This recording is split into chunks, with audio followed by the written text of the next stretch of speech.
नमस्कार साथियों।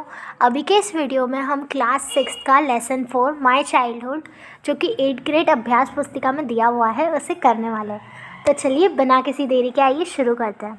सबसे पहले तो मैं आपको इस चैप्टर की एक बार स्टोरी बताना चाहूँगी ताकि आप क्वेश्चन आंसर करो तो आपको पता तो हो कि क्या लिख रहा है ना। तो क्या होता है, ये जो माय चाइल्डहुड स्टोरी है ये दरअसल गांधी जी की ही बचपन की बात कही है। चाइल्डहुड होता है बचपन, तो उनने अपने ही बचपन को बताया।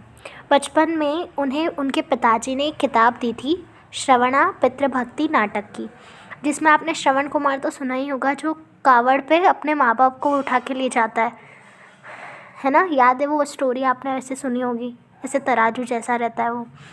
फिर उसके बाद उन्हें एक बार बचपन में हरिश्चंद्र जी की भी सुनी थे नाटक, तो उससे भी वो बहुत ज़्यादा ऐसे प्रभावित हुए थे। इस कारण उनने भी कभी झूठ नहीं बोला। मतलब वो कहते हैं कि उन्हें याद ही नहीं कि उनने अपने जीवन में उनके स्कूल के दिनों में कभी झूठ बोला। फिर वो क्लास में बहुत ऐसे शर्माते हुए बच्चे भी थे, मतलब ऐसे जल्दी घुलते मिलते नहीं थे किसी से भी। और उनके हिसाब से उनके तो जो साथी लोग थे वो उनकी किताबें और उनके पाठ ही थे, और इससे ज़्यादा वो किसी से ना बोलचाल थी उनकी ज़्यादा। फिर उनकी एक बचपन में ही 7 साल की उम्र में उनके पापा पोरबंदर से राजकोट में शिफ्ट हो गए थे, तो वो भी वहीं चले गए थे। तो फिर वहाँ उनने प्राइमरी स्कूल में लिया था एडमिशन। और फिर उसके बाद एक दिन की स्टोरी है कि उनके टीचर ने ना 5 वर्ड्स थे, जैसे अपने बुलवाते हैं ना, और फिर बोलते हैं लिख के बताओ स्पेलिंग।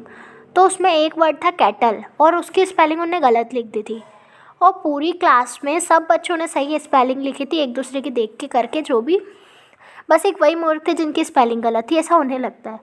पर बाद में जब चेकिंग हुई वगैरह, टीचर ने भी देखा कि इसकी गलत है वगैरह, तब भी टीचर, उसके बाद गांधी जी कहते हैं कि मुझे फ़र्क नहीं पड़ा कि मेरी स्पेलिंग गलत थी, एटलीस्ट उनने ईमानदारी से तो दी परीक्षा।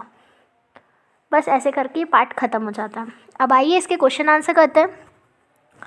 What was the name of the book board by Gandhi ji's father? उस किताब का क्या नाम था जो गांधी जी के पिताजी ने उन्हें ला कर दी थी? श्रवण पितृभक्ति नाटक। Do you think speaking truth is a good habit? क्या आपको लगता है कि सच बोलना अच्छी आदत है? Yes. Write the plural form of teacher. Plural यानी होता है एक से ज़्यादा अगर होंगे तो क्या कहा जाएगा? जैसे लड़की एक है, अगर एक से ज़्यादा होंगी लड़की तो लड़कियां कहेंगे, वैसे ही टीचर यानी एक टीचर, और एक से ज़्यादा टीचर होंगे तो टीचर्स। आगे देखते हैं।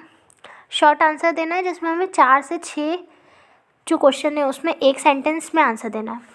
तो make a sentence with the word parents. Parents के ऊपर एक सेंटेंस बनाओ, उसमें शब्द पेरेंट्स इस्तेमाल होना चाहिए। तो वैसे तो मैं बता दूं, आपको पता ही होगा पेरेंट्स यानी होता है माता पिता। तो मैंने एक सेंटेंस बताया है, my parents never forced me. मेरे पेरेंट्स ने मुझ पर कभी दबाव नहीं डाला है। दे ऑलवेज सेज, वो हमेशा कहते हैं, do what you like to do. वो करो जो तुम्हें करना अच्छा लगता है। ठीक है।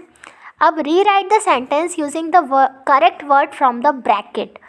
वॉज या वर में से क्या सही है वो देखो और फिर उसको यहाँ लिखो।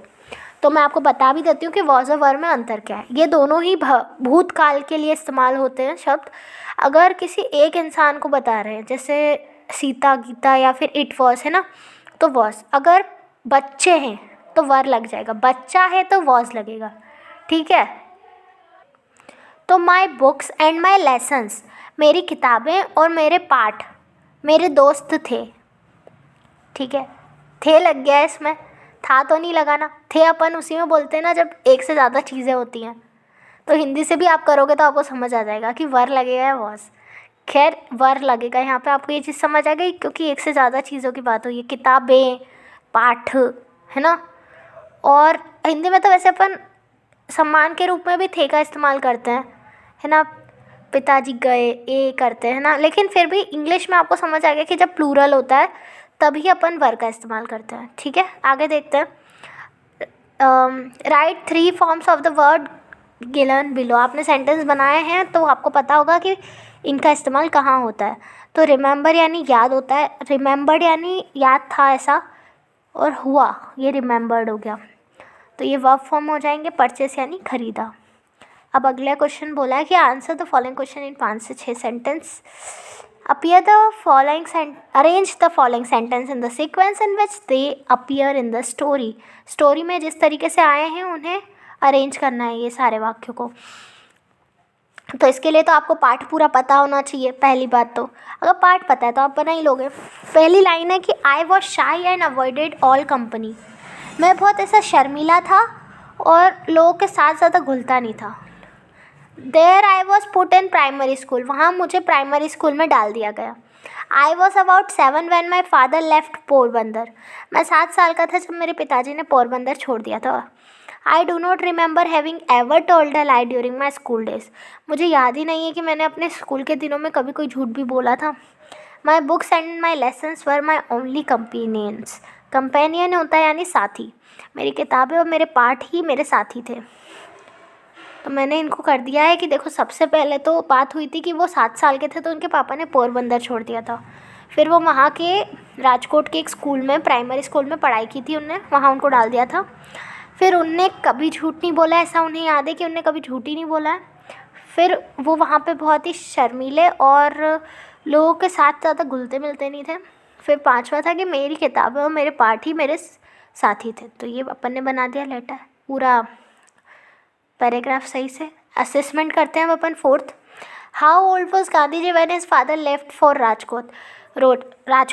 तो गांधी जी उस साल कितने साल के थे जब उनके पिताजी राजकोट के लिए आ गए थे? तो वो 7 साल के थे, अपन ने लिख दिया। Rearrange the words to make a meaningful sentence. ये आगे पीछे शब्द इन्हें सही से लिख देते हैं। My father bought a book. मेरे पिताजी एक किताब लाए, अपन ने लिख दिया उसे, ये बड़ी बात नहीं थी। You have read about Mahatma Gandhi in the lesson. What quality of Mahatma Gandhi would you like to follow in your life. आपने महात्मा गांधी के बारे में पढ़ा इस पाठ में। कौन सी उनकी ऐसी क्वालिटी है जो आप अपने जीवन में उतारना चाहते हो?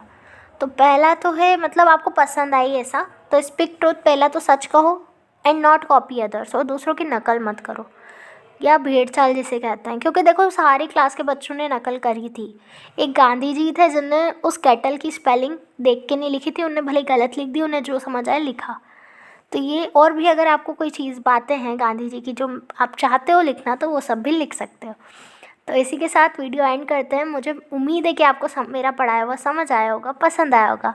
मिलते हैं अगली वीडियो में, तब तक के लिए ओके बाय।